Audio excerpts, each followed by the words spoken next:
मैं पढ़ना चाहती हूँ और कुछ बनना चाहती हूँ। और मैं चाहती हूँ हमारे गांव के बच्चे को शिक्षा और चिकित्सा का अधिकार मिले। मुझे मेरे गांव का विकास करना है। इस गांव में रखाई क्या है? मुझे तो शहर जाना है और बड़ा आदमी बनना है। हमें तो सिर्फ पैसा कमाना है। रास्ता सीधा हो या टेढ़ा। जहां सुमति तहां संपत्ति नाना, जहां कुमति तहां विपत्ति निधाना। किसके रोके रुका है सवेरा, सोमवार से शुक्रवार रात 9 बजे डीडी किसान चैनल पर। हमारे पकवान ही हैं हमारी विरासत। यहाँ हर थाली में दिखती है भारतीय परंपरा। यहाँ आबो हवा में बसती है सेहत। ये शुद्ध देसी भोजन ही है हमारी पहचान। देखिए हमारी पाकशाला।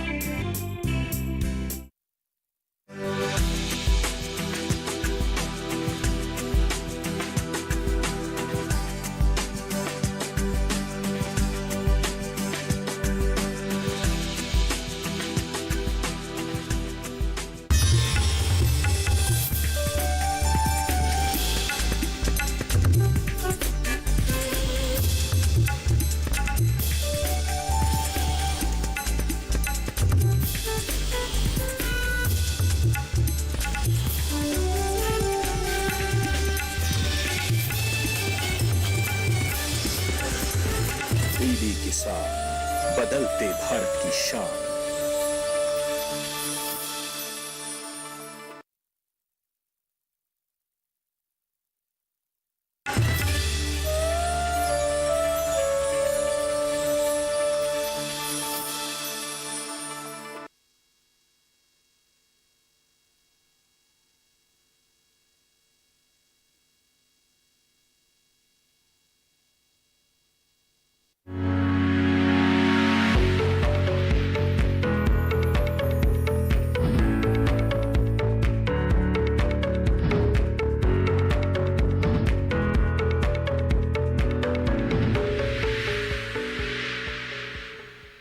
नमस्कार, आप देख रहे हैं दूरदर्शन किसान कार्यक्रम हेलो किसान में आप सभी का स्वागत है। मैं हूं मोनालिसा। हेलो किसान कार्यक्रम जो कि एक फोन इन कार्यक्रम है, इसमें हम कृषि जगत से जुड़ी हुई महत्वपूर्ण जो विषय है वो आपके लिए चुनकर लाते हैं, जिस पर विस्तार से हम विशेषज्ञ से बातचीत करते हैं। साथ ही चूंकि ये फोन इन कार्यक्रम है तो आप भी अपने सवालों के साथ इस कार्यक्रम में जुड़ सकते हैं। तो आइए सबसे पहले हम आपको बता दें आज के कार्यक्रम के विषय के बारे में। हेलो किसान कार्यक्रम में आज चर्चा का विषय रहेगा कृषि शिक्षा एवं रोजगार और आलू के बीज की तैयारी व बुआई। तो इन महत्वपूर्ण विषयों पर आज हम चर्चा करेंगे अपने विशेषज्ञ मेहमानों से। और अगर इन विषयों से जुड़े हुए सवाल आप पूछना चाहते हैं तो आप हमारे टोल फ्री नंबर पे कॉल कर सकते हैं। हमारे टोल फ्री नंबर हैं 1800-113060 और 1800-113061। ये टोल फ्री नंबर है जिस पर आप कॉल कर सकते हैं। बस आपको इस बात का ध्यान रखना है कि जब भी बातचीत हो तो टीवी की आवाज बंद कर दे और सीधे सीधे फोन लाइन के जरिए से बातचीत करें, तो बातचीत में किसी तरह की रुकावट नहीं आएगी। बहरहाल हमारे विशेषज्ञ मेहमानों से आपका परिचय करा दें। हमारे साथ यहाँ पर मौजूद हैं डॉक्टर प्रवीण कुमार जैन, जो कि एसोसिएट प्रोफेसर हैं कृषि विद्यापीठ इग्नू नई दिल्ली में। आपका बहुत बहुत स्वागत है इस कार्यक्रम में डॉक्टर प्रवीण। धन्यवाद। और इसके साथ ही हमारे साथ इस वक्त जुड़े हुए हैं डॉक्टर मनोज कुमार, जो कि निदेशक हैं केंद्रीय आलू अनुसंधान संस्थान शिमला हिमाचल प्रदेश में। आपका भी बहुत बहुत स्वागत डॉक्टर मनोज इस कार्यक्रम में। धन्यवाद जी।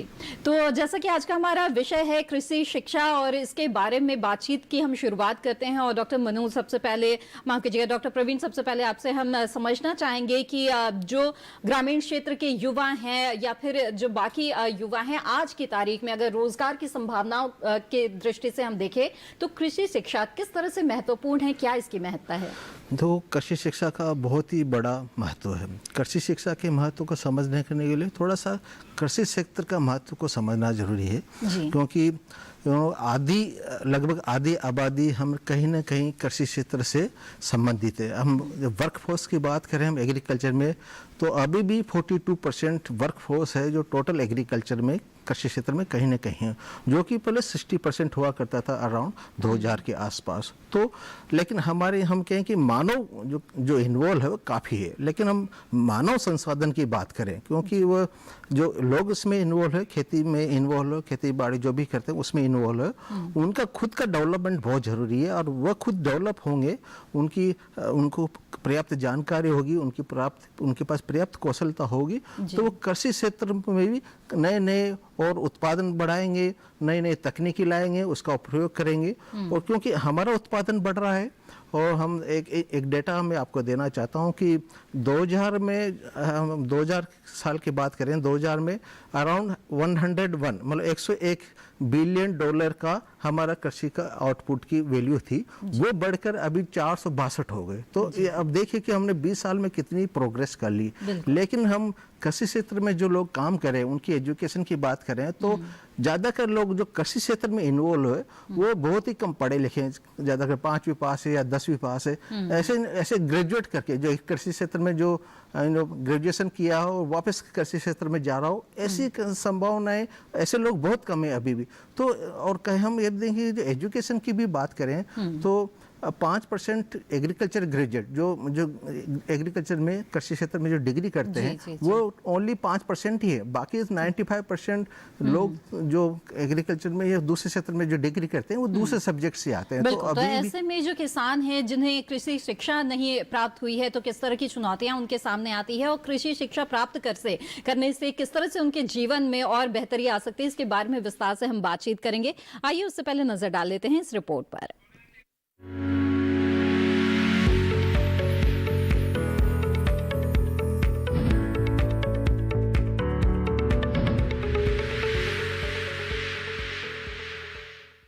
कृषि एक ऐसा क्षेत्र है जिसमें बहुत सारी संभावनाएं हैं और अवसर खोजे जा सकते हैं। हमारे देश में आधी से ज्यादा आबादी अप्रत्यक्ष और परोक्ष रूप से कृषि पर आश्रित है। ऐसे में कृषि शिक्षा को बढ़ावा देना जरूरी है। कृषि शिक्षा से युवा सशक्त बनेंगे तो साथ ही इससे रोजगार के नए अवसर भी पैदा होंगे। सरकार और देश में मौजूद कृषि विश्वविद्यालय भी कृषि शिक्षा देने और इसे आगे बढ़ाने के लिए सराहनीय कार्य कर रही हैं। देश में 1877 में पहली बार कृषि शिक्षा की जरूरत महसूस की गई और इस तरह सईदापेट में पहले कृषि महाविश्वविद्यालय की स्थापना हुई। देश में दूसरे कुछ हिस्सों में कृषि शिक्षा को इंजीनियरिंग विश्वविद्यालयों में शुरू किया गया। 20वीं शताब्दी की शुरुआत में एक बड़े अनुसंधान संस्थान की जरूरत पेश आई। 1905 में ये सपना पूरा हो गया और पूसा में भारतीय कृषि अनुसंधान संस्थान की स्थापना हो गई। वर्तमान में 99 भारतीय कृषि अनुसंधान संस्थान और 66 कृषि विश्वविद्यालय हैं, जिसमें शिक्षा ले रहे युवा एक उन्नतशील देश को रूप देने में लगे हुए हैं। इन्हीं प्रयासों का नतीजा है कि अब खेती सिर्फ आजीविका का साधन मात्र नहीं, बल्कि देश के विकास में अहम भूमिका भी निभा रही है।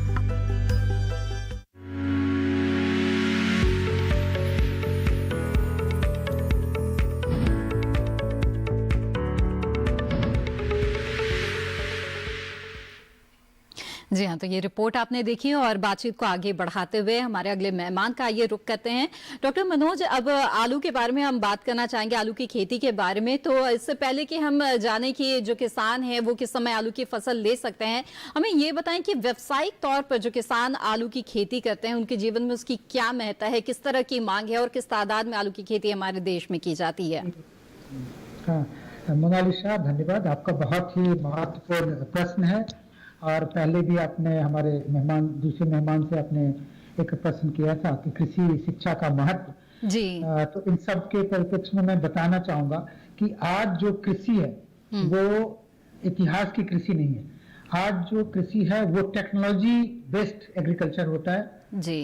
और इसमें इतनी ज्यादा टेक्नोलॉजी की उपयोग हो रहे हैं कि शिक्षित युवाओं की बहुत ज्यादा आवश्यकता हो गई है जी। और इसी कारण से कृषि शिक्षा का बहुत महत्व है। आज आप समझ सकते हैं ये कोरोना के समय में जबकि सारी इंडस्ट्री बंद हो गई जी, सारे व्यवसाय पे बहुत असर पड़ा, उसी दौरान हमारा कृषि जो था हमारे देश को हम प्रधानमंत्री के नेतृत्व में जो हमने बहुत 80 करोड़ पॉपुलेशन को हम फ्री खाना दे पा रहे हैं, अनाज, और हमारे जो प्रोडक्शन है अलग अलग कमोडिटी का, वो कहीं पे कोई कमी नहीं आई, बल्कि हर जगह पे रिकॉर्ड प्रोडक्शन हुआ। तो ये आप समझ सकते हैं कि कितनी टेक्नोलॉजी का इस्तेमाल हो रहा है हमारे में। अब हम आलू में बताना चाहेंगे, आलू एक ऐसी फसल है जो कई ढंग से किसानों को या इसके उगाने वाले को और या इसके दूसरे जो हितधारक हैं और सबको बहुत ही समुचित लाभ दे सकता है और रोजगार का बहुत बड़ा सृजन करता है। जी बिल्कुल। ये आलू की फसल इतने कम समय में 90 से 100 दिन में ये लगभग 300 क्विंटल के आसपास उपज दे जाती है। इतने कम समय में इतना ज्यादा खाद्य पदार्थ कोई दूसरा फसल नहीं बनाता। जी। और इसी कारण से आलू की फसल का बहुत महत्व है। और आज मैं आपको बता सकता हूँ कि चूंकि मैं इस केंद्रीय आलू अनुसंधान संस्थान में हूँ और इसके कारण मैं बता सकता हूँ कि आलू की खेती में इतनी ज्यादा दिलचस्पी है किसानों की इसके उन्नत तकनीक को इस्तेमाल करने की। और क्योंकि ये जाहिर तौर पर जब दिलचस्पी है, उन्नत तकनीक का इस्तेमाल करना चाहते हैं, तो कई सवाल भी उनके मन में होंगे, तो जिसके बारे में आज विस्तार से आपसे बातचीत करेंगे और सरल लफ्जों में हम समझेंगे कि आलू की खेती उन्नत तकनीक से किसान किस तरह से करे ताकि उन्हें अच्छी पैदावार मिले। तो बातचीत को जारी रखेंगे, उससे पहले आइए नजर डाल लेते हैं इस रिपोर्ट पर।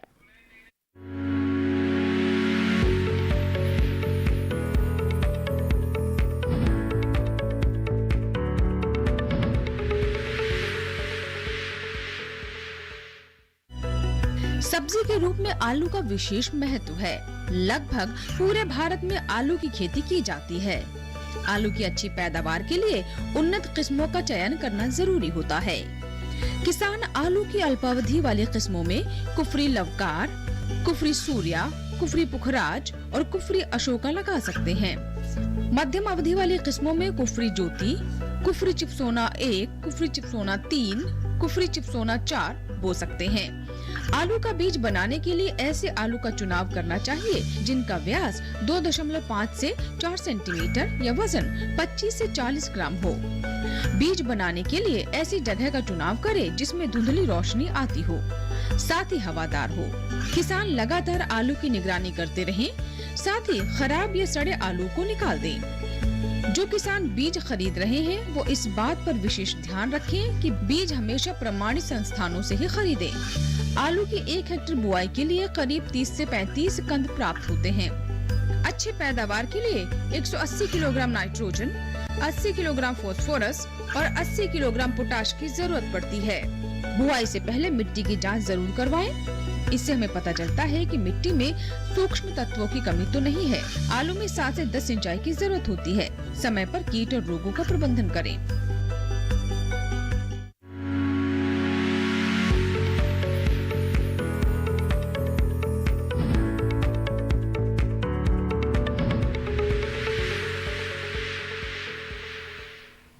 जी हाँ, इस छोटे से रिपोर्ट के बाद बातचीत को आगे बढ़ाते हैं। और डॉक्टर प्रवीण, कार्यक्रम की शुरुआत में आपने जैसे संक्षेप में हमें बताया कि किस तरह से जो कृषि शिक्षा है इसकी अपनी एक महत्ता है, तो ऐसे में जानना चाहेंगे कि आज की तारीख में जो हमारे देश में कृषि शिक्षा की स्थिति के बारे में आपसे अगर जानना चाहें तो बताएं किस तरह की है। देखो, हमारे कृषि शिक्षा के लिए काफ़ी हमने गवर्नमेंट ऑफ इंडिया ने काफ़ी प्रयास किए और उसी प्रयास के कारण आज नई नई तकनीकी, नए नए अनुसंधान और एजुकेशन भी एग्रीकल्चर सेक्टर में काफ़ी बड़ी है। लेकिन जो बेसिकली जो हमारा इंफ्रास्ट्रक्चर है कृषि शिक्षा के सेक्टर में, वो बेसिकली हायर एजुकेशन में है, मतलब उच्च शिक्षा में ले। जैसे हम कोई डिग्री करना चाहता है BSc, वो कर सकता है। हर स्टेट में, जैसे आपने कहा था ना, 66 हमारे स्टेट एग्रीकल्चर यूनिवर्सिटीज़ है, ऐसे सेंट्रल यूनिवर्सिटीज़ भी हमारे यहाँ पर है। लेकिन जो कृषि सेक्टर में जो लोग इन्वॉल्व है, वो जो रूरल यूथ इन्वॉल्व है, वो ज़्यादातर ऐसे नहीं है जिन्होंने ग्रेजुएशन कर रखी हो। तो बेसिकली हमारे एग्रीकल्चर में कोई स्कूल एजुकेशन की भी नहीं है। कुछ स्टेट्स में है, उत्तर प्रदेश में है, राजस्थान में है, वहाँ पर सीनियर सेकेंडरी एग्रीकल्चर में भी होती है, कृषि क्षेत्र में भी होती है, लेकिन दूसरे स्टेट्स में ऐसी वो नहीं है। और कृषि क्षेत्र में बेसिकली तकनीकी बेस्ड एक प्रोफेशन है, व्यवसाय है, वहाँ पर काफ़ी तकनीकी का यूज होता है और स्किल की मतलब कौशलता की बहुत ज़्यादा आवश्यकता होती है। और इसलिए हमारे यहाँ कोई ITI जैसी कोई एजुकेशन प्रणाली भी एग्रीकल्चर में नहीं है, जो कि इंजीनियरिंग में है और दूसरे सब्जेक्ट्स में होती है।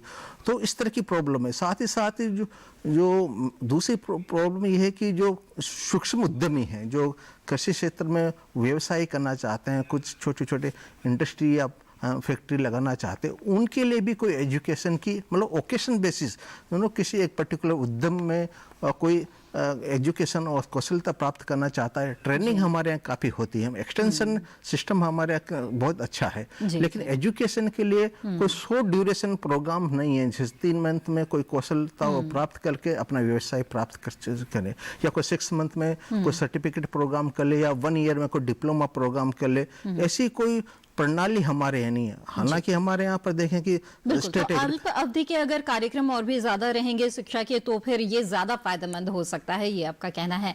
बातचीत को यहाँ पर आगे बढ़ाएंगे हम, लेकिन इस वक्त कार्यक्रम के पहले कॉलर हमारे साथ जुड़ गए हैं, उनका सवाल यहाँ ले लेते हैं। बबलू जी इस वक्त प्रयागराज उत्तर प्रदेश से हमारे साथ जुड़ गए हैं। बबलू जी स्वागत है आपका, पूछिए अपना सवाल। बबलू जी मेरी आवाज मिल रही है क्या आपको? हेलो। हाँ जी जी बिल्कुल बबलू जी, हम आपको सुन पा रहे हैं, आप अपना सवाल पूछ सकते हैं। हाँ जी, क्या आप जानना चाहते हैं इस समय आलू बुआई के लिए मौसम सही है? आलू बुआई के लिए कौन सी किस्म अच्छी रहेगी? कोई भी खाने के लिए मौसम समय कौन सा अच्छा है? समय क्या मौसम सही है, बो सकते हैं आलू? जी जी बिल्कुल, बहुत ही वाजिब सवाल पूछा है आपने, आइए इसका जवाब जानते हैं। डॉक्टर मनोज बताएं, बबलू जी जो हमारे कॉलर है वो जानना चाहते हैं कि उपयुक्त समय मौसम कौन सा होता है आलू की बुआई के लिए? बिल्कुल बबलू जी, आप सही समय पे हैं। अभी ही आलू बुआई का बिल्कुल सही समय है जी।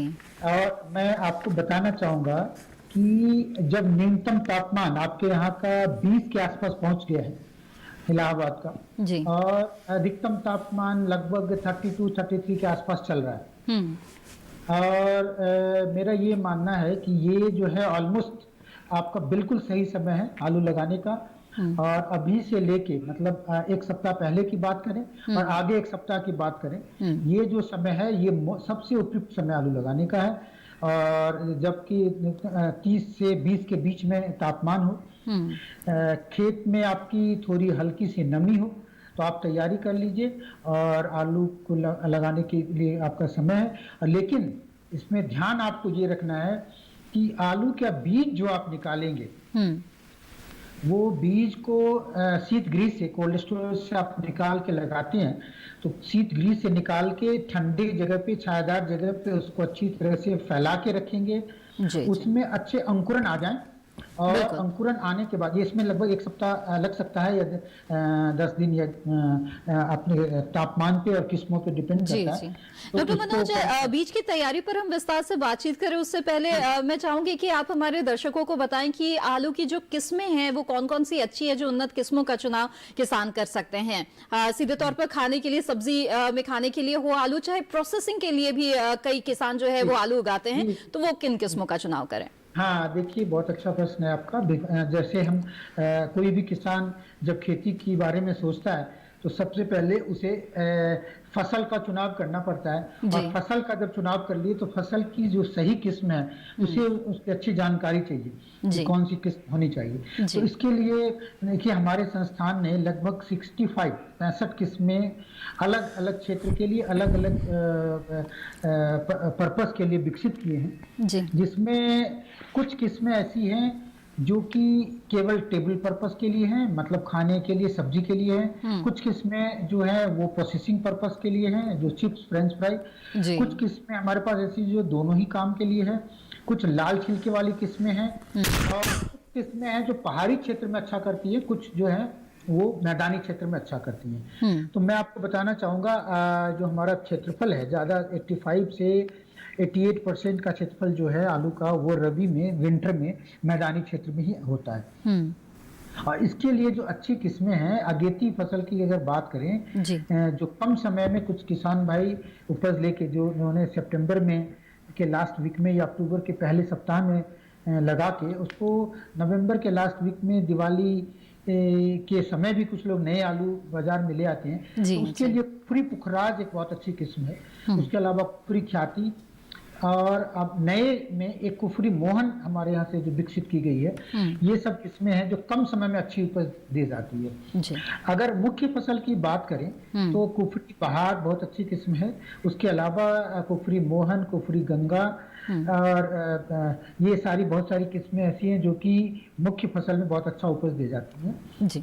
और अगर आप प्रोसेसिंग की बात करें तो प्रोसेसिंग में कुफरी चिप्सोना 1, कुफरी चिप्सोना 3, कुफरी चिप्सोना 4, कुफरी फ्राइसोना और कुफरी अभी हमने एक नई विकसित की है कुफरी संगम, जिसमें खाने के लिए और प्रोसेसिंग के लिए दोनों ही है। कुछ किस्में लाल छिलके वाली हैं जो कुफरी सिंदूरी, कुफरी लालिमा, कुफरी मानिक, कुफरी केसर, ये लाल छिलके वाली, कुछ क्षेत्रों में लाल छिलके वाली किस्मों का विशेष पसंद किया जाता है। और अभी हमने रिसेंटली 2 ऐसी किस्मों का विकास किया हमारे संस्थान ने जो न्यूट्रिशनली सुपीरियर है। जैसे वो पर्पल कलर की कुफरी नीलकंठ है और एक कुफरी मानिक है जो डीप रेड कलर की छिलके वाली है। तो ये सब किस्मों के बारे में मैंने ब्रीफ में संक्षिप्त में बताया और विशेष जिसका किसान भाई का जैसा दिलचस्पी होगी उस हम विशेष बता पाएंगे। जी बिल्कुल। तो इस वक्त हमारे साथ एक कॉलर जुड़ गए हैं, आइए उनका सवाल यहाँ पर ले लेते हैं। अशोक जी मध्य प्रदेश से इस वक्त हमारे साथ है। अशोक जी पूछे अपना सवाल। अशोक जी टीवी की आवाज बंद कर दीजिए, सीधे फोन लाइन के जरिए हमसे बातचीत करें। हाँ मैडम नमस्ते। जी नमस्कार। हाँ मैं ये जानना चाहता हूँ, मेरे पास आंवले का खेत है। ठीक है। 400 पेड़ आंवले लगे हुए हैं, काफी फल आता है उनमें। जी। पर ये फल बिल्कुल समझ में नहीं आ रहा क्यों गिर जाते हैं। प्रतिवर्ष ऐसे होता है, मतलब कम से कम 3 ट्रक आंवला होता है तो वो 50% से ऊपर झड़ जाता है। जी, उसमें पीले पीले लाल लाल धब्बे आ जाते हैं, काले काले। अशोक जी आइए इसके बारे में जानते हैं। क्या डॉक्टर मनोज को सुझाव आप दे सकते हैं इस बारे में? देखिए भाई मैं सुझाव नहीं देना चाहूंगा। जी जी जी बिल्कुल। हमला बिल्कुल ही हमारे जी बिल्कुल अलग क्षेत्र है, इसीलिए अशोक जी माफ कीजिएगा, आज का जो हमारा कार्यक्रम है वो खासतौर पर आलू की खेती के बारे में है और इसके साथ ही कृषि शिक्षा के बारे में भी हम बातचीत कर रहे हैं। और जो इस विषय से जुड़े हुए सवाल है वो अगर आप पूछेंगे तो बेहतर रहेगा, उसी के बारे में हम आज बातचीत करेंगे कार्यक्रम में। डॉक्टर प्रवीण बातचीत को संपर्क कर सकते हैं। जी जी। आपके पास में कोई केवीके है, कृषि विज्ञान केंद्र है? जी अशोक जी, अगर कोई कृषि विज्ञान केंद्र है आपके पास तो आप वहां संपर्क करें। जी जी बिल्कुल, ये बेहतर सुझाव रहेगा।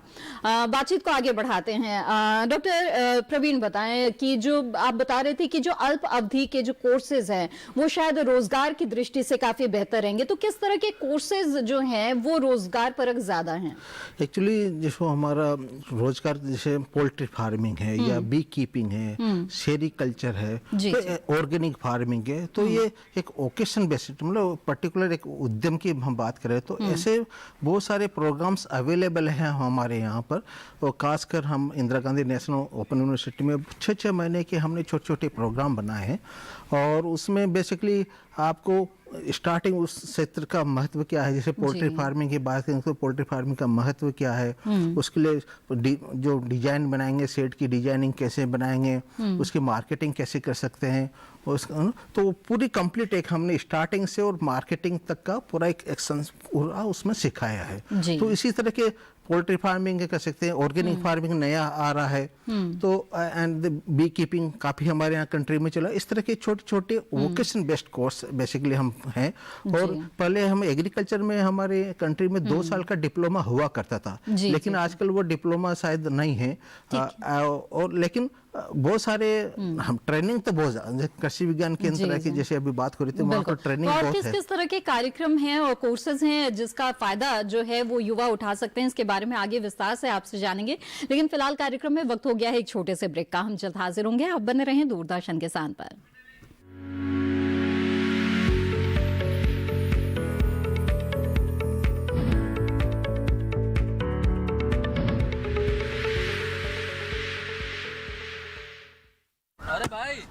सुना नहीं क्या?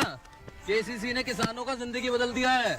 देश के छोटे किसान 1,60,000 रुपए तक का कर्ज बिना किसी गारंटी को ले पाएंगे। ब्याज खोरों से भी पीछा छुटा। मैं तो जैविक खेती का पूरा सामान मंगा लिया। केसीसी का भी कोई दबाव नहीं है। ब्याज चुकाने के लिए पूरा 1 साल मिलता है। समय पर भुगतान करने पर केवल 4% के सालाना ब्याज पे लोन मिल गया मुझे। अपना आधार कार्ड, लेटेस्ट फोटो और जमीन के कागजात लेके अप्लाई करो बस। और नामांकन भरने के लिए जेब भी ढीली नहीं करनी पड़ी।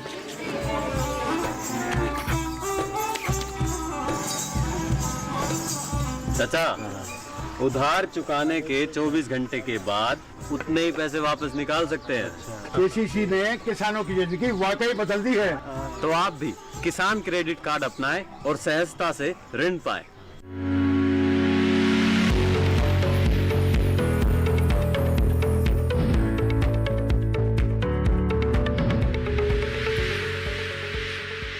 ब्रेक के बाद आप सभी का फिर से स्वागत है। आप देख रहे हैं कार्यक्रम हेलो किसान।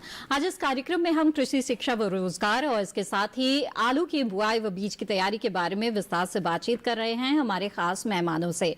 अगर इन विषयों से जुड़े हुए सवाल आप पूछना चाहते हैं तो आप हमारे टोल फ्री नंबर पर कॉल कर सकते हैं। और इस वक्त हमारे साथ एक कॉलर जुड़े हुए हैं, आइए उनका सवाल यहाँ शामिल करते हैं। मयंक जी इस वक्त रीवा मध्य प्रदेश से हमारे साथ जुड़े हुए हैं। मयंक जी स्वागत है आपका, पूछिए अपना सवाल। Ma'am good evening. जी गुड इवनिंग मयंक जी। प्रदेश से हूँ मैम, मैं अभी एक युवा किसान हूँ और मैं ये जानना चाहता था कि मेरे पिताजी पहले से ही भी आलू की खेती करते आ रहे हैं। ठीक है। लेकिन मैम वो कभी 10 गुनी से ज्यादा फसल का उत्पादन नहीं ले पाते। ठीक है।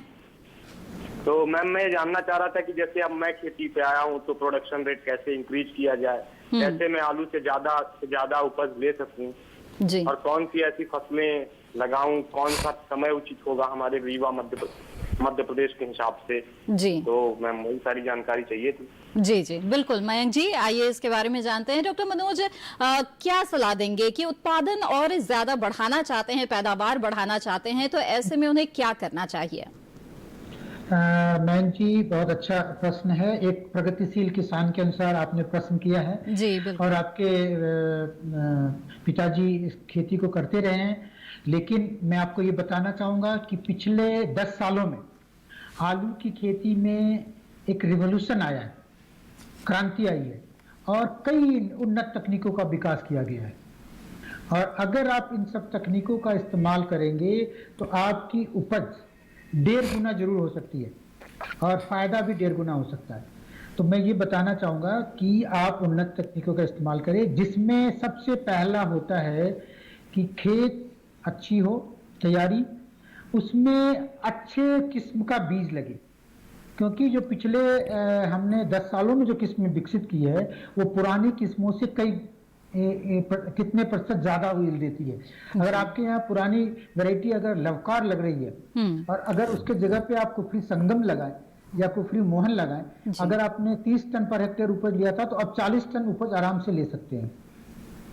उसके बाद जो खेत की तैयारी है या कृषि की जो यांत्रिकरण है या उसका जो पोषक तत्वों का प्रबंधन है, फिर उन बीमारियों का प्रबंधन है, इस सब के लिए हमारे संस्थान ने कई तकनीकों का विकास किया। अब मैं ये चाहूंगा कि आप हमारे संस्थान के वेबसाइट पे जाएं, वहां विजिट करें। हमारा जो एक केंद्र है ग्वालियर में, केंद्रीय आलू अनुसंधान केंद्र ग्वालियर, वहां पे जाएं, वहां पे हमारे वैज्ञानिकों से बात करें और तकनीकों को आप अच्छे से समझें। एक तो किस्मों का चुनाव हो गया, उसके बाद प्लांटिंग, उसके बाद जैसे कि आपके यहाँ अगर पानी की समस्या हो तो हमारे संस्थान ने जो drip irrigation based technology develop की है, क्योंकि जल संरक्षण के साथ साथ आलू की उपज को बढ़ाता है। 20 से 25% पानी की कमी कम में और 25-30% ज्यादा उपज दे पाता है।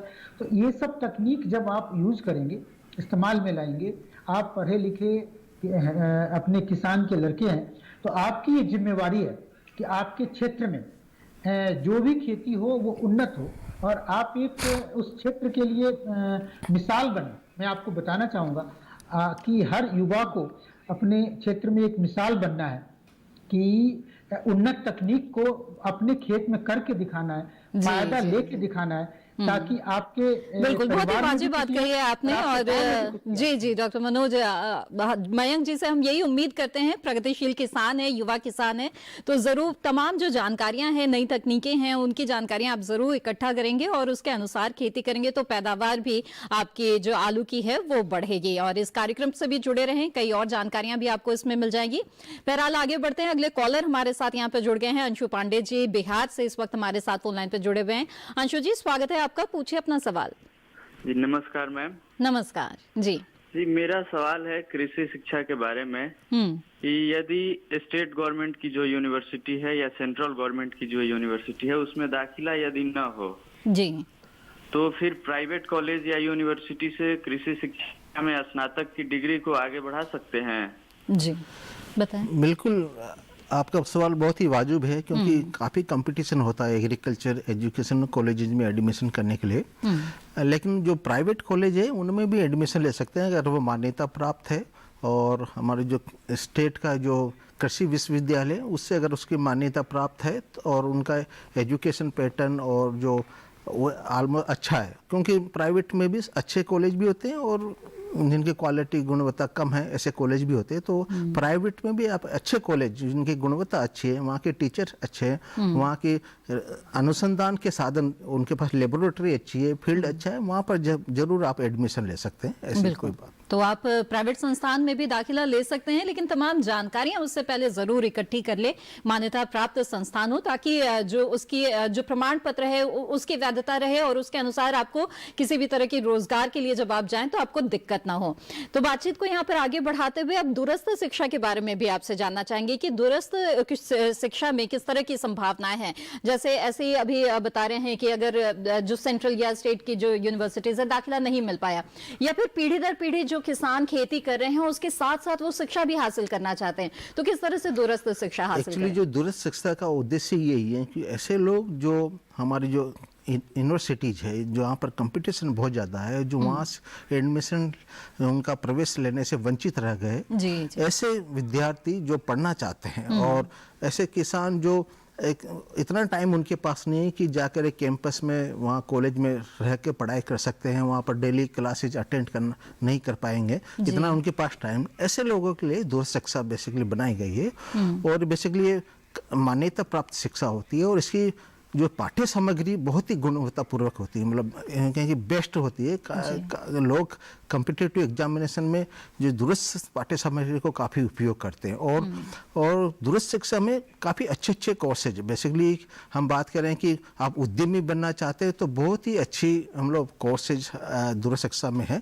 और करीब 14 दूरस्थ शिक्षा की यूनिवर्सिटीज है, विश्वविद्यालय है हमारे यहाँ पर, और उसमें से एक जो सेंट्रल यूनिवर्सिटी है Indira Gandhi national open university, वहाँ पर कृषि विद्यापीठ है, उसमें करीब 13-14 ऐसे प्रोग्राम हैं जो उद्यम से आधारित है। मतलब वो पर्टिकुलर एक वोकेशन की बात करते हैं, आप उद्यमी बनना चाहते हैं, पोल्ट्री फार्मिंग करना चाहते हैं, या आप डेयरी टेक्नोलॉजी का एक डेयरी प्लांट लगाना चाहते हैं तो डेयरी टेक्नोलॉजी का हमारे पास 1 ईयर का डिप्लोमा प्रोग्राम है, या आप फिश के सेक्टर में जाना चाहते हैं, वैल्यूडेड प्रोडक्ट बनाना चाहते हैं फिश से, तो हमारा फिश टेक्नोलॉजी का प्रोग्राम है, मीट का एक प्रोग्राम है। अगर आप वाटरशेड एरिया में काम करना चाहते हैं तो डिप्लोमा इन वाटरशेड एक हमारे यहाँ प्रोग्राम है। इसी तरह 6 महीने के ये बेसिकली डिप्लोमा प्रोग्राम होता है, 1 साल का होता है, इसकी ड्यूरेशन 1 साल होती है। तो आप 1 साल में आपको कंप्लीट पूर्ण शिक्षा मिल जाएगी, तो उस सेक्टर में आप अच्छी तरह से काम कर पाएंगे। तो आपको मशीनरी कैसे लगानी है उसके भी आपको ट्रेनिंग मिल जाएगी। आपको जो मैनेजरल कैपेसिटी चाहिए, आपको जो जैसे किस लोन लेना है या एक फैक्ट्री का प्लान बनाना है या मार्केटिंग करनी है, तो प्रोडक्ट की डिजाइन डेवलप करनी है, पैकेजिंग कैसे बनानी है, वो सारी जानकारी हम उसमें कंप्लीट देते हैं। तो ठीक है, तो इसके बारे में और भी जानकारियां आगे हम हासिल करेंगे। और इस बीच हेलो किसान कार्यक्रम में वक्त हो गया है एक और छोटे से ब्रेक का। हम जल्द हाजिर होंगे, आप बने रहें दूरदर्शन किसान पर।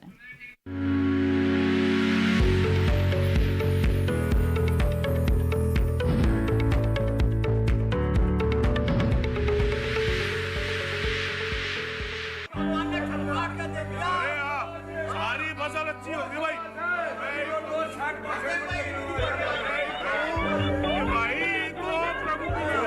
और अब एक जरूरी सूचना। देश के कुछ राज्यों में किसानों द्वारा बड़े पैमाने पर पराली जलाने से आसमान में धुंध छा गई है। लाखों लोगों को सांस लेने में तकलीफ हो रही है।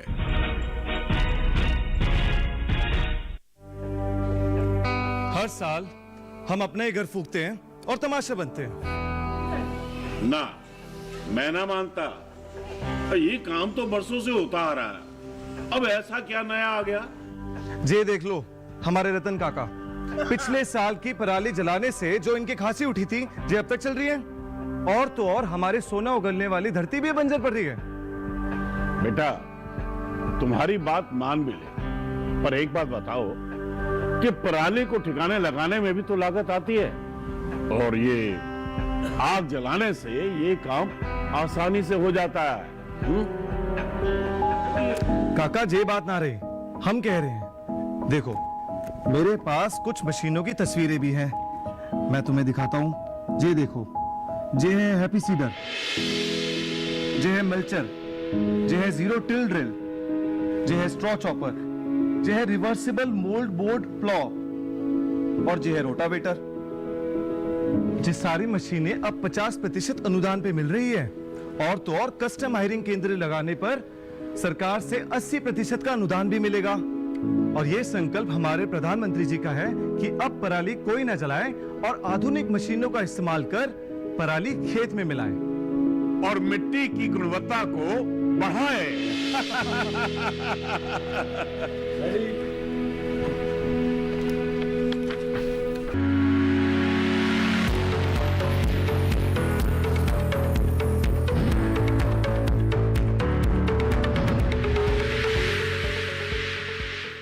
ब्रेक के बाद आप सभी का फिर से स्वागत है। आप देख रहे हैं कार्यक्रम हेलो किसान। आज इस कार्यक्रम में हम कृषि शिक्षा व रोजगार और इसके साथ ही आलू के बीज की तैयारी और बुआई के बारे में विस्तार से बातचीत कर रहे हैं। तो बहुत ही महत्वपूर्ण विषय है ये। अगर इसके बारे में अगर आप सवाल पूछना चाहते हैं तो आप हमारे टोल फ्री नंबर पे कॉल कर सकते हैं और विशेषज्ञ मेहमानों से राय ले सकते हैं। इस वक्त हमारे साथ एक कॉलर जुड़े हुए हैं, उनका सवाल यहाँ पर लेते हैं। पुरुषोत्तम त्रिपाठी जी इस वक्त हमारे साथ केंद्रपाड़ा उड़ीसा से जुड़े हुए हैं। पुरुषोत्तम जी, स्वागत है आपका, पूछिए अपना सवाल। पुरुषोत्तम जी, मेरी आवाज मिल रही है आपको? हाँ जी जी, अपना सवाल पूछ सकते हैं आप। हेलो जी, हेलो जी पुरुषोत्तम जी, हम सुन रहे हैं आपको, अपना सवाल पूछिए। मैं पुरुषोत्तम त्रिपाठी कैमरा उड़ीसा से बोल रहा हूँ जी। अभी किसानों को शुभकामनाएं। पुरुषोत्तम जी, आपकी आवाज साफ साफ नहीं मिल पा रही है, नेटवर्क की समस्या है। मैं जानना चाहता हूँ, ये जो कृषि के बारे में शिक्षा दी जा रही है जी, ये सिर्फ लोगों को, हमारे जो बच्चे को नौकरी के लिए दी जा रही है, लेकिन जो वयस्क किसान है जी, उनके लिए कैसे शिक्षा दी जा सकती है? जी, बहुत ही अच्छा सवाल पूछा है आपने जी। बहुत ही अच्छा इनका प्रश्न है। एक्चुअली जो नई शिक्षा पद्धति की जो बात कर रहे हैं, इवन हमारा जो डिग्री प्रोग्राम चलाते हैं उसमें भी अभी 6 मंथ का स्किल कंपोनेंट डाल दिया है, ताकि अगर आप ग्रेजुएशन करते हैं एग्रीकल्चर में तो आपको कुछ एक स्किल पैकेज आपको जरूर साथ में आपके साथ आता है। लेकिन जो मैं जैसे मैं पहले भी बता रहा था कि हमें शॉर्ट ड्यूरेशन के मतलब कम 3 महीने का कोर्स चाहिए, 6 महीने का कोर्स चाहिए, साल भर का कोर्स ऐसा चाहिए जिसमें पर्टिकुलर एक उद्यमी हम बना पाए, जैसा इनका क्वेश्चन है। तो इसके लिए बहुत सारे कोर्सेज अवेलेबल है, प्रोग्राम्स अवेलेबल। ऑर्गेनिक फार्मिंग का मैंने एग्जाम्पल दिया था, डेयरी टेक्नोलॉजी का बहुत ही पॉपुलर प्रोग्राम है Indira Gandhi national open university में, और फूड प्रोसेसिंग में जैसे फ्रूट्स एंड वेजिटेबल से वैल्यू एडेड प्रोडक्ट कैसे बनाए उसका 1 ईयर का डिप्लोमा प्रोग्राम्स अवेलेबल है। सेरिकल्चर का program, poultry farming, bee keeping, ऐसे बहुत सारे प्रोग्राम्स। और इन बेसिकली इन प्रोग्राम्स में हमने क्या किया है कि जो थ्योरी कंपोनेंट और प्रैक्टिकल कंपोनेंट दोनों को बराबर वेटेज दिया। मतलब आपको 50% आपको थ्योरी पढ़ना है और 50% आपको प्रैक्टिकल करने हैं, ताकि आपकी ज्ञान के साथ साथ आपकी कौशलता भी बढ़े। तो इस तरह के काफी प्रोग्राम्स हम लोगों ने बनाए हैं और काफी अवेलेबल है। जी पुरुषोत्तम जी, बहुत ही अच्छा सवाल था आपका। जो वयस्क किसान है उनके पास पारंपरिक ज्ञान तो है ही, लेकिन इसके साथ ही आप इस तरह का अगर कोई कम अवधि वाला कोर्स कर लेते हैं तो इसके साथ ही उद्यमिता की ओर आप आगे बढ़ सकते हैं और खुद अपने लिए ही नहीं बल्कि दूसरों के लिए भी रोजगार के अवसर आप बना सकते हैं। तो बातचीत को यहाँ पर आगे बढ़ाते हुए डॉक्टर मनोज का रुख कर लेते हैं। डॉक्टर मनोज, जानना चाहेंगे आपसे कि जो आलू के बीज की तैयारी है वो किस तरह से करें, और आपसे ये सवाल का जवाब मैं लूं उससे पहले एक कॉलर का रुख कर लेती हूँ। इस वक्त हमारे साथ एक कॉलर इस बीच जुड़ गए हैं, अशोक जी महाराष्ट्र से इस वक्त हमारे साथ है। जी अशोक जी, पूछिए अपना सवाल। अशोक जी, टीवी की आवाज बंद कर दीजिए, फोन लाइन के जरिए बातचीत करें, अपना सवाल पूछें। जी हेलो जी। हाँ मैडम जी, जो मैं महाराष्ट्र से बात कर रही हूँ। ठीक है। हाँ क्या जी, क्या जानना चाहते हैं अशोक जी? हाँ मैडम जी, नमस्ते मैडम जी। नमस्कार। तो हम जो आलू लगा रहे गए 1 साल से। हाँ मैडम जी। जी, आप आलू लगाते हैं मैडम जी? हाँ। अशोक जी, टीवी की आवाज बंद कर दीजिए, इसीलिए बातचीत में रुकावट आ रही है, देरी हो रही है। क्या बंद कर दिया मैडम? टीवी की आवाज बंद कर दिए, ठीक है। अब बताइए क्या जानना चाहते हैं? तो आलू की जो बीज रहता, तो वो बीज हमें जो पता नहीं चलता कौन से किस्म का बीज है वो। अच्छा, ठीक है, आइए जानते हैं। बिल्कुल। तो डॉक्टर मनोज, बीज की तैयारी से ही जुड़ा मेरा सवाल था और उसमें इस सवाल को भी जोड़ दें और बताइए। हाँ, बहुत अच्छा प्रश्न है और बहुत किसान भाई बहुत गहराई में जा रहे हैं कि बीज की किस्म को कैसे पहचानें, और ये बहुत ही डिफिकल्ट सवाल है और किसान भाई के लिए बहुत ही मुश्किल है। लेकिन मैं ये बताना चाहूंगा कि कुछ बीजों को आप देखकर किस्म के अनुसार से, अगर आप अनुभवी हैं तो अलग कर सकते हैं, क्योंकि हर किस्म के बीज के शेप थोड़े अलग होते हैं। कोई गोल होता है, लंबा होता है, कोई बहुत ज्यादा लंबा होता है, किसी की आंखें धसी होती है, कोई उथली आंखों वाला होता है, कोई गहरे लाल कलर का होता है, किसी की छिलके सफेद होती है, किसी की थोड़ी हल्की पीलापन लेके होती है, किसी के बीज के अंदर का जो गूदा होता है वो बिल्कुल सफेद होता है या फिर पीला होता है। तो ये सब अलग अलग, और जब उसके स्प्राउट्स निकलते हैं, अंकुरन, तो किसी के अंकुरन बिल्कुल सफेद निकलेंगे, कोई हल्का पिंक कलर लेके होता है और कोई डीप रेड होता है, तो या कई पर्पल कलर के, बैगनी कलर के होते हैं। तो ये सब चीज हम आपको वेरिएशन होते हैं वैरायटी में, लेकिन अगर आपको अनुभव नहीं है तो नहीं पकड़ सकते हैं। पुखराज का पर्पल कलर सफेद कंद है, ज्योति का भी सफेद कंद है, लेकिन ज्योति के जो अंकुरन निकलेंगे वो सफेद निकलेंगे, लेकिन पुखराज के निकलेंगे तो वो पर्पल कलर के निकलेंगे। तो ऐसे में उन्नत किस्म के बीज प्राप्त कहाँ से करें किसान? हाँ, अब जो प्रैक्टिकल क्वेश्चन है वो आपने किया है कि बीज को सही जगह से प्राप्त करना चाहिए, क्योंकि मैंने ये देखा है कि बहुत सारे किसान खाने वाली मंडी से आलू खरीद के उसी को बीज में इस्तेमाल करते हैं। तो उससे क्या होता है कि उनकी गुणवत्ता अच्छी नहीं रहती, उसमें कंद में बहुत सारी बीमारी होती है और जिसके कारण उनका ना सही उपज मिल पाता है और ना ही उनको कोई फायदा होता है उससे। तो इसलिए बीज को जो है आधारभूत या सर्टिफाइड बीज ही खरीदें, और वो राज्य सरकार का जो हॉर्टिकल्चर डिपार्टमेंट है उसकी जिम्मेवारी होती है किसानों को बीज देना, या कोई उसके अलावा बहुत सारी कंपनी आ गई है बड़ी बड़ी जो कि बीज उत्पादन का कार्य करती है, उत्तम क्वालिटी की बीज, तो उससे भी ले सकते हैं। हमारा संस्थान प्रजनक बीज बनाता है विभिन्न किस्मों का, और विभिन्न राज्य सरकारों को या गवर्नमेंट से ऑथराइज एजेंसीज को हम लोग बीज देते हैं, ब्रीडर सीड, प्रजनक बीज, जिसको कि वो एजेंसियां आगे फाउंडेशन आधारभूत और सर्टिफाइड बीज बना के किसानों को देती है। बिल्कुल। हमारे पास डॉक्टर मनोज, यहाँ पर आपको रोकना पड़ेगा हमें, अगले कॉलर इस बीच हमारे साथ जुड़ गए हैं, उनका सवाल यहाँ पर ले लेते हैं। हिमांशु जी इस वक्त बिजनौर उत्तर प्रदेश से हमारे साथ जुड़ रहे हैं। हिमांशु जी, स्वागत है आपका, पूछिए अपना सवाल। हिमांशु जी, मेरी आवाज मिल रही हो तो टीवी की आवाज बंद कर दीजिएगा और फोन लाइन के जरिए हमसे बातचीत कीजिए, अपना सवाल पूछ सकते हैं। मेरा सवाल यह है कि आलू की उपज के लिए सबसे पर्याप्त किस्म कौन सी है?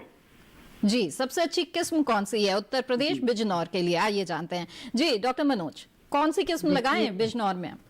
बिजनौर के लिए अगर केवल आपका उद्देश्य केवल ज्यादा उपज लेना है तो कुफरी मोहन एक बहुत अच्छी किस्म है। अच्छा, जो ज्यादा से ज्यादा उपज दे सकती है। उसके बाद कुफरी गंगा जो हमारी विकसित की गई है वो भी उतना ही उपज देगी।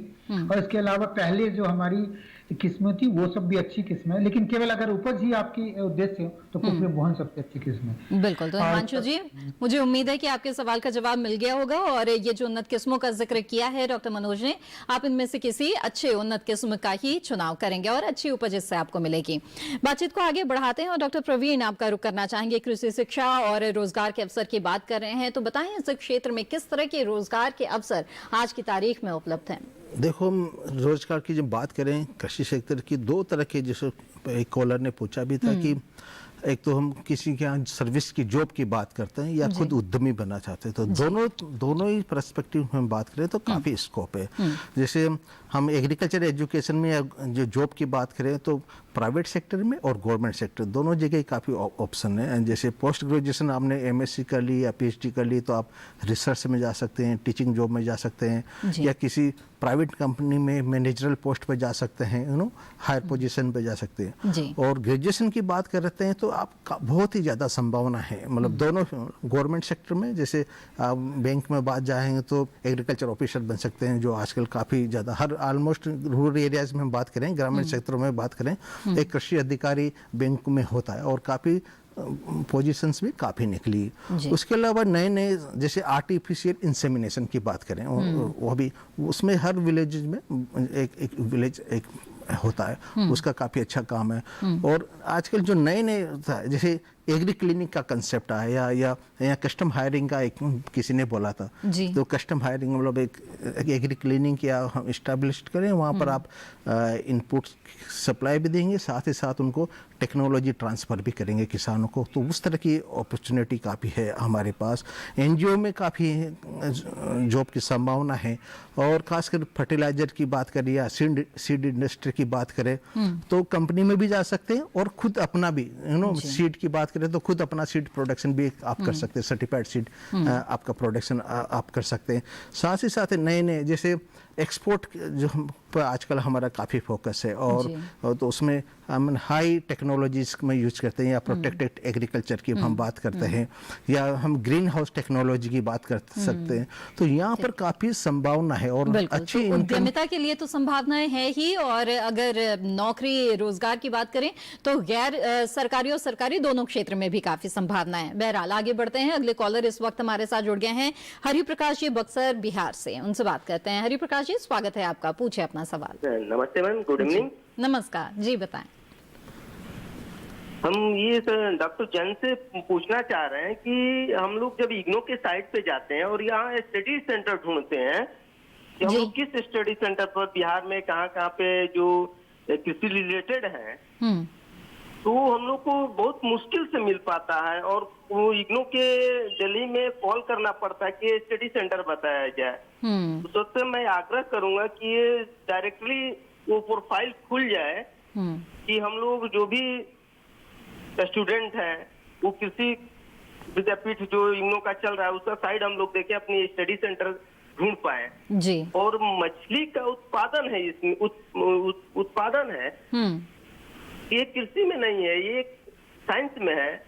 और तो वो अभी हम ढूंढ रहे थे तो वो हमको नहीं मिल पा रहा है कि उसका स्टडी सेंटर बिहार में कहाँ है और मछली का इसमें उत्पादन है।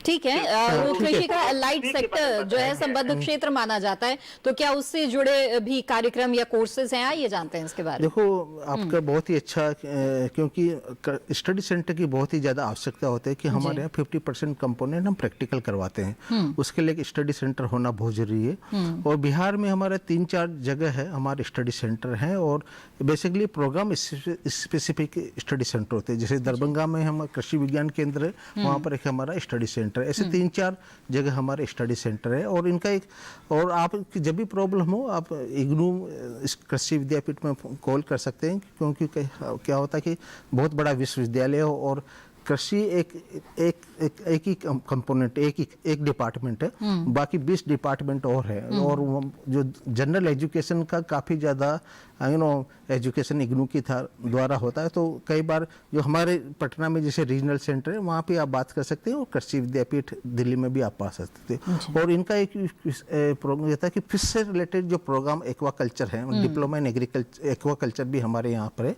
और एक्चुअली जो कृषि विद्यापीठ हम 2005 में बना था इग्नू में, और लेकिन स्कूल ऑफ साइंसेज पहले से था, तो उन्होंने वो एक फिशरीज का प्रोग्राम पहले से स्टार्ट कर दिया था, तो इसलिए वो प्रोग्राम उनके पास है, लेकिन वो पार्ट ऑफ इग्नू का ही पार्ट है बेसिकली। जी जी, तो वो चाहे तो वहाँ पर भी दाखिला ले सकते हैं। बिल्कुल।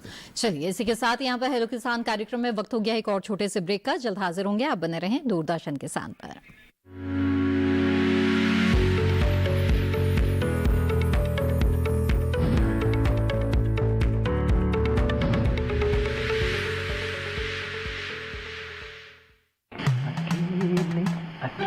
अरे वाह भैया, अकेले अकेले।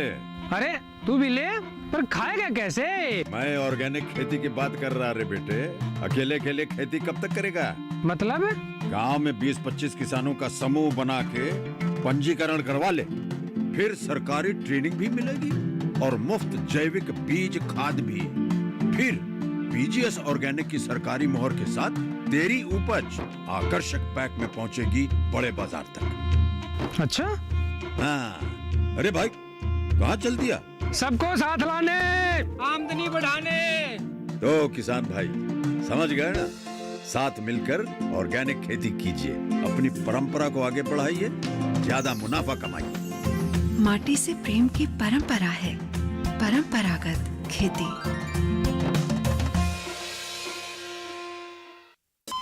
अरे सुन तो।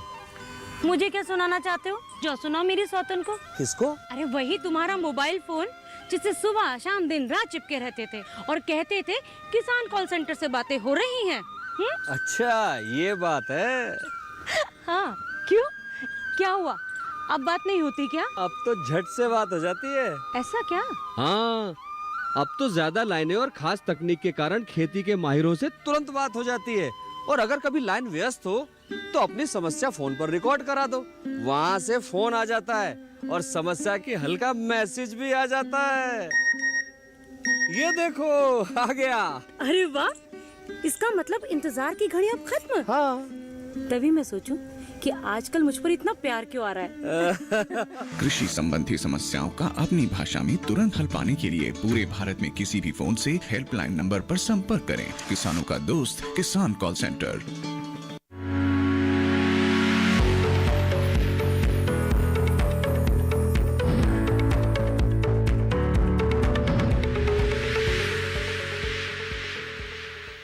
ब्रेक के बाद आप सभी का फिर से स्वागत है कार्यक्रम हेलो किसान में। आज हम आलू की बुआई और कृषि शिक्षा पर विस्तार से बातचीत कर रहे हैं और इस वक्त हमारे साथ एक कॉलर जुड़ गए हैं, उनका सवाल यहाँ पर लेते हैं। हमारे साथ संतोष जी जवाहरपुर मध्य प्रदेश से जुड़े हुए हैं। संतोष जी स्वागत है आपका, पूछे अपना सवाल। हेलो जी जी संतोष जी हम सुन रहे हैं आपको, अपना सवाल पूछें। मैम ये पूछ रहा हूँ कि जैसे हम लोग ऊपरी खेती का बीज लगाते हैं आलू का, जी, तो ये कौन सी मिट्टी में सही होता है?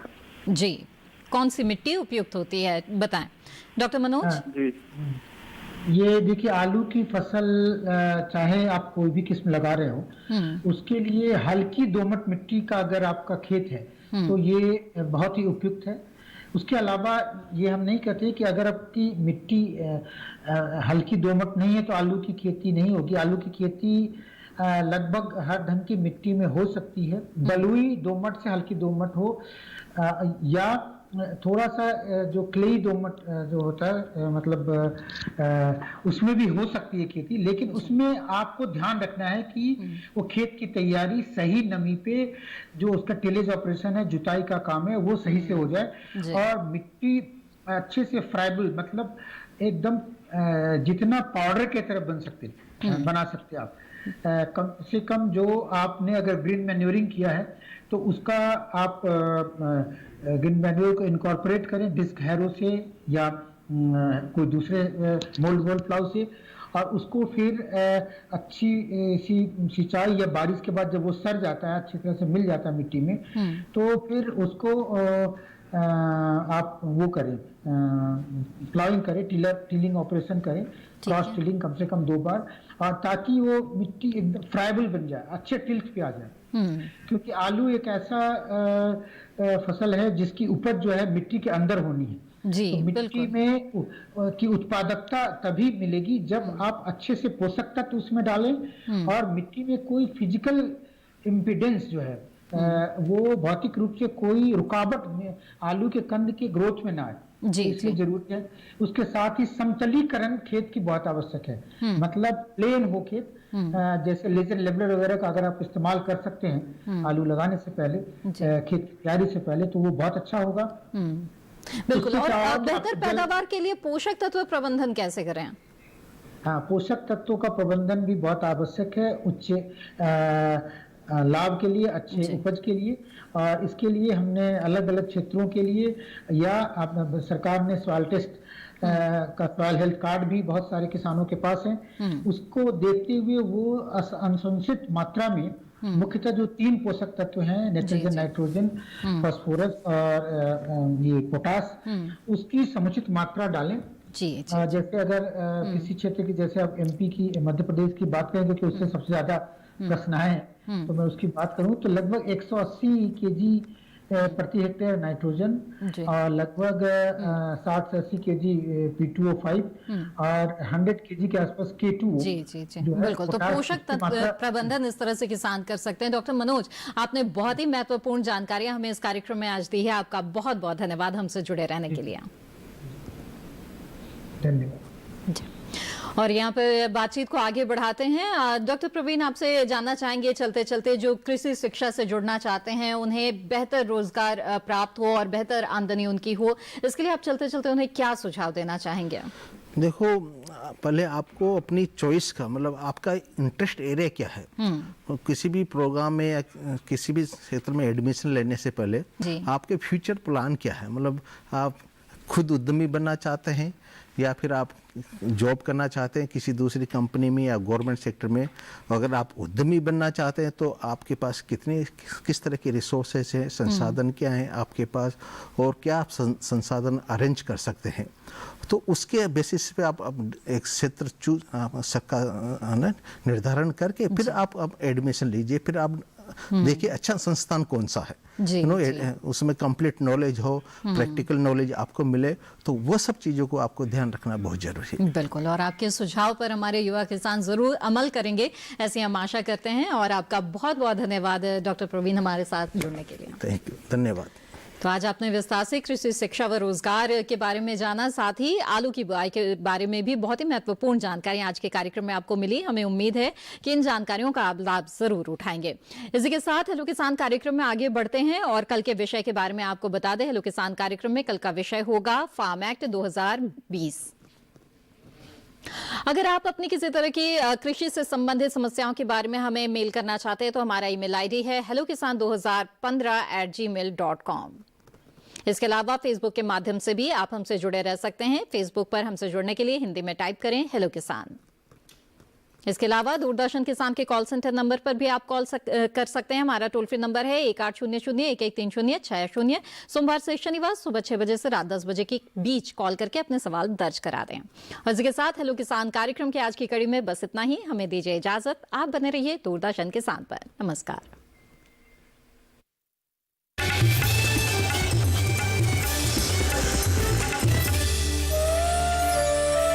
की नई